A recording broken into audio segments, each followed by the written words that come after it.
أرح نفسك يعني أرح قلبك من إيه؟ من شيل هم وصول الرزق إليك. ده اسمه كده التدبير. التدبير هو شيل هم نجاحي ووصول رزقي المعنوي، السعادة والسكينة والناس اللي بتحبني وهتقبلني وهتقدرني، دي أرزاق معنوية. اللي هي عكسها الجرح والترك والغدر والحاجات اللي الواحد بيبقى خايف تحصل. أو الأرزاق المادية، الفلوس وهسكن فين وهتجوز مين وهعيش قد إيه والأمراض اللي هتجيلي ولا مش هتجيلي. بيقول له أرح نفسك من التدبير، فما قام به غيرك عنك لا تقم به لنفسك. ما تشيلش شيلة تقيلة على كتافك.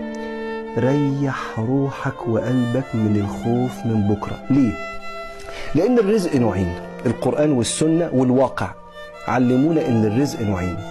رزق مش هيجيلك إلا لما تسعى ليه، ورزق هيجيلك غصب عنك حتى لو ما سعيتش.